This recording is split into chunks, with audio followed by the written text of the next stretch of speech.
સંસારની અંદર આપણે એટલા રચ્યા પચ્યા હોઈએ, સંસારના મોહમાં સૂતા હોઈએ, આપણને એમ થાય કેટલા બધા પ્રેમ કરે, કેટલું માન આપે. એ તને નહીં ભાઈ, તારા પૈસાને માન છે, તારા પદને માન છે.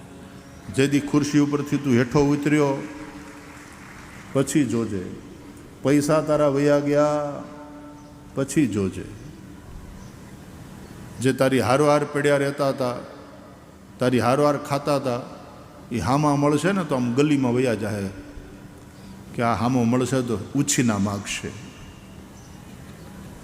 स्वार्थ की है दुनिया, तुझसे प्यार नहीं करते, तेरे पद से प्यार करते हैं, तेरे पैसों से प्यार करते. तने हाव अमथो प्रेम करनारो तो द्वारका वाळो ज छे, बीजू कोई नहीं. भगवान नो प्रेम ई एम कहे ममई वांशो जीवलोके जीवभूत सनातन. અને એટલા માટે ઋષિઓએ કહ્યું प्रभोरहम मम प्रभु. यही जिंदगी की सच्चाई है. हम भगवान के हैं और भगवान हमारे हैं. અને એમાં અનન્યતાની ફ્લેવર તમારે ઉમેરવી હોય ને તો हम भगवान के ही हैं और भगवान ही हमारे हैं. मेरे तो गिरधर गोपाल दूसरा न कोई. મીરાબાઈને આ સત્ય સમજાયું એટલા માટે તો મીરાબાઈએ ગાયું, મેરે તો गिरधर गोपाल दूसरा न कोई. हम भगवान के ही हैं, हम किसी और के नहीं.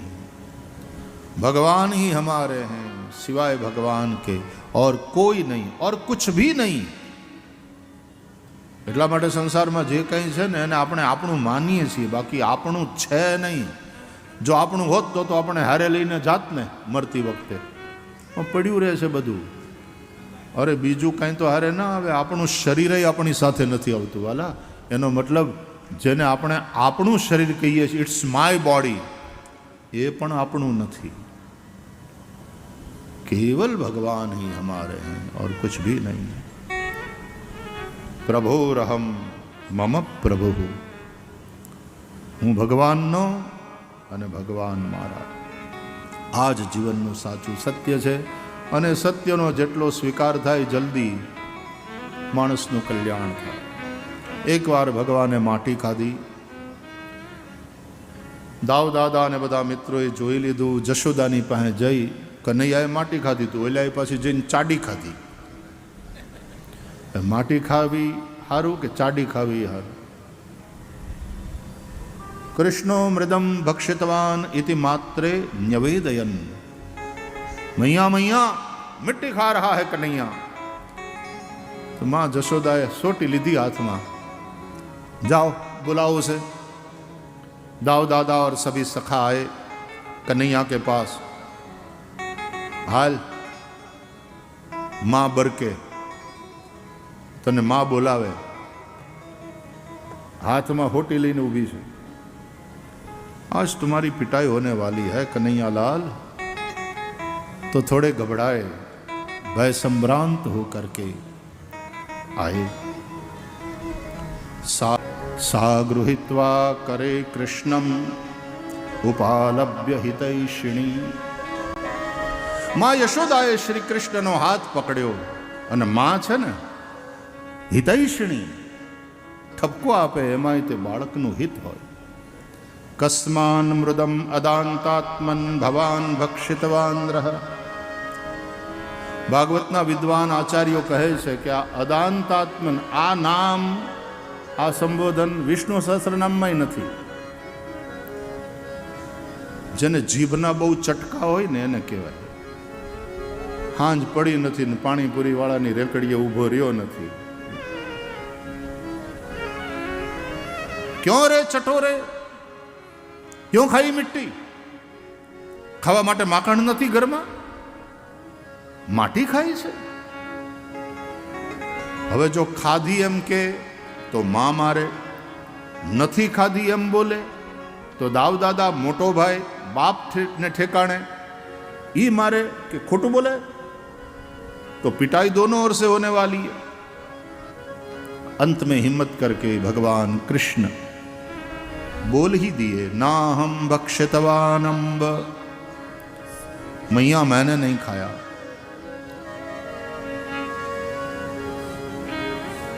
एम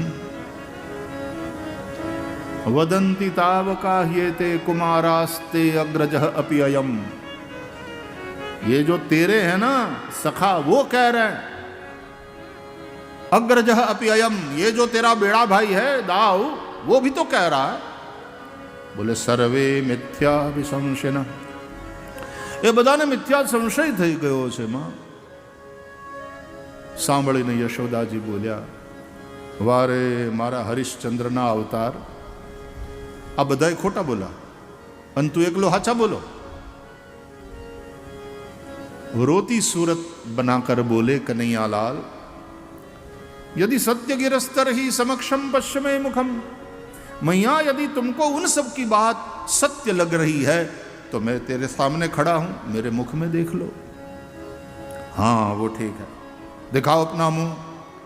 भगवाने पोतानु मुख खोल्યું, मां यशोदाने देखाड्યું।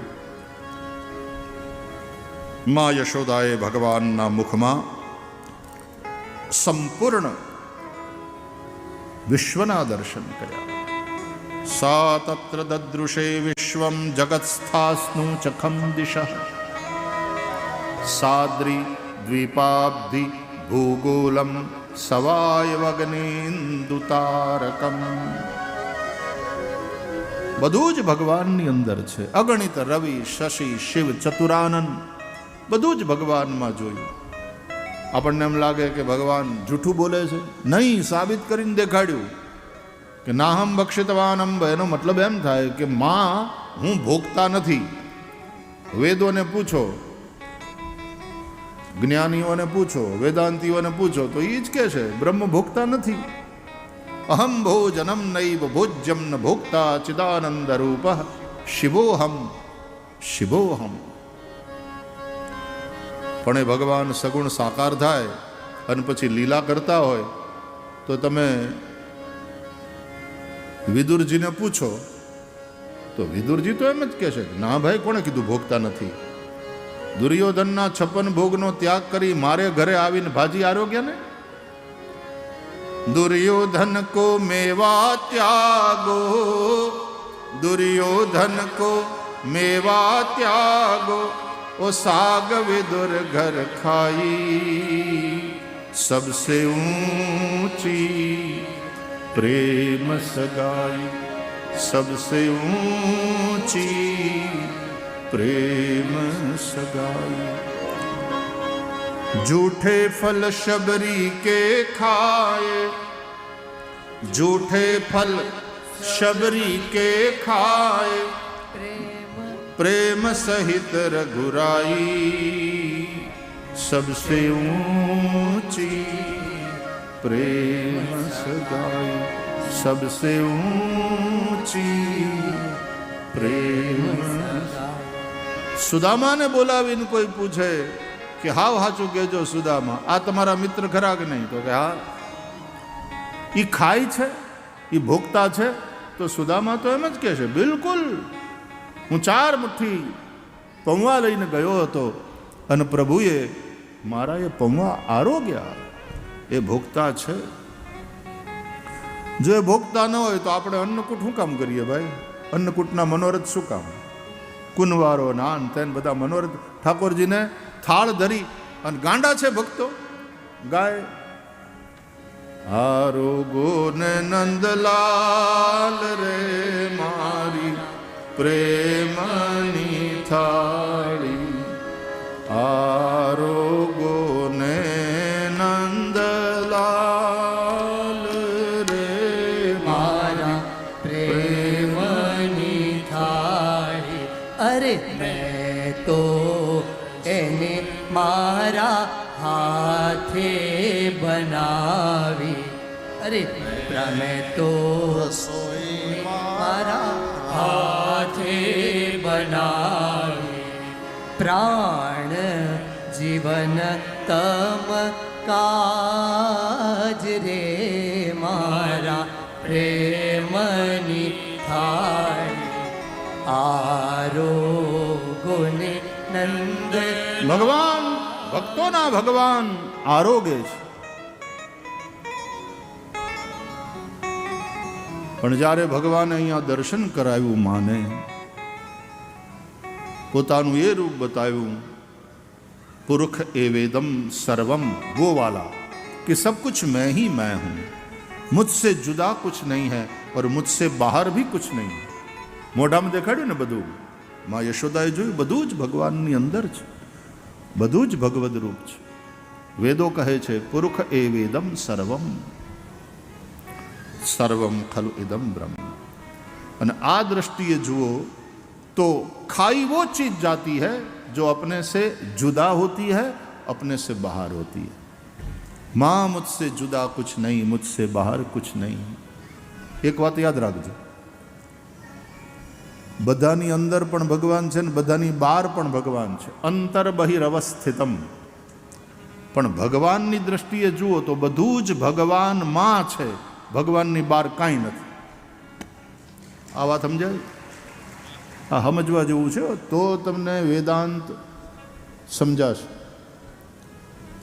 બધામાં ભગવાન છે અને બધાની બહાર પણ ભગવાન છે. અંતર બહિરવસ્થિતમ. ભાગવત કહે છે અંદર જે ભગવાન બેઠો છે ને અંતર્યામી કહેવાય એને, અને બહાર જે ભગવાન છે એ કાલ સ્વરૂપ છે. મજાની વાત જુઓ તમે, કે અંતર્યામી અંદર બેઠો છે એ તમારા શ્વાસને ચલાવે છે, અને બહાર જે કાળ સ્વરૂપ છે એ તમારા આયુષ્યને હરે છે. કાલ પિબતિ તદ્રસમ આયુર નશ્યતિ પશ્યતામ પ્રતિદિનમ યાતિ ક્ષયમ યૌવનમ પ્રત્યાયાંતિ ગતા પુનર્ન દિવસા કાલો જગત ભક્ષક. એક તમારા શ્વાસને ચલાવે છે અને બીજો આયુષ્યને હરે છે. અને આ રીતે આપણું જીવન ચાલે છે. અંતર બહિરવસ્થિતમ, અંતર્યામી અને કાલ સ્વરૂપ. અર્જુનજીને વિરાટ રૂપ જે દેખાડ્યું ભગવાને કુરુક્ષેત્રના મેદાનમાં, ત્યારે શું કહ્યું? કાલોસ્મી લોકક્ષયકૃત પ્રવૃદ્ધ લોકમ સમાહર્તુમ. આ બધાનો નાશ કરવા માટે થઈ અને વધેલો એવો કાળ હું છું. મહાદેવને પણ આપણે જ્યારે પ્રણામ કરીએ ત્યારે કરાલમ મહાકાલ કાલમ કૃપાલમ ગુણાગાર સંસાર પારમ નતોહમ.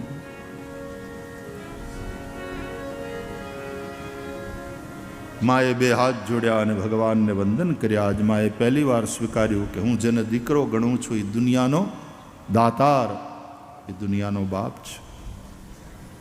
બે હાથ જોડ્યા, પ્રણામ. ભગવાનને આ ગમ્યું નહીં કે અરે આ તો ગડબડ થઈ જાય, હવે લીલા આગળ ન વધે. જો માં એ મને જાણી ગઈ કે હું ભગવાન છું, હું પરબ્રહ્મ પરમાત્મા છું, તો હવે ખોળામાં ન બેહાડે, હવે મારી માથે હાથ નહીં ફેરવે, આશીર્વાદ નહીં આપે, હવે હાથ જોડીને સ્તુતિ કરશે, હવે ખોળામાં નહીં બેહાડે, હવે મારા માટે સિંહાસન બનાવશે. અરે માં, ભલે હું દુનિયાનો બાપ હોય પણ હું તારો દીકરો છું. એટલે ભગવાને પોતાની માના જ્ઞાન ઉપર માયાનો પડદો નાખ્યો.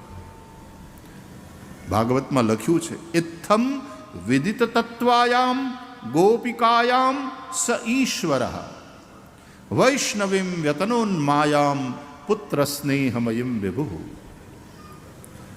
આ માયા કઈ છે? બોલે વૈષ્ણવી માયા. વૈષ્ણવી માયા એ ભગવાનમાં જ મોહ કરાવે, સંસારમાં નહીં. ભગવાનમાં મોહ કરાવે, પણ એ પુત્ર વિષયક મોહ. પુત્ર સ્નેહમયમ વિભુ. આ બધી વેદાંતની વાતો છે કે માયા છે એ આવરણ શક્તિ છે અને અવિદ્યા છે એ વિક્ષેપ શક્તિ છે. આવી બે શક્તિ હોય છે ભગવાનની, માયા અને અવિદ્યા. માયા એટલે આવરણ શક્તિ. એટલા માટે ભગવાનનું જે પીતાંબર છે ને એ માયાનું પ્રતીક છે, આવરણ શક્તિ.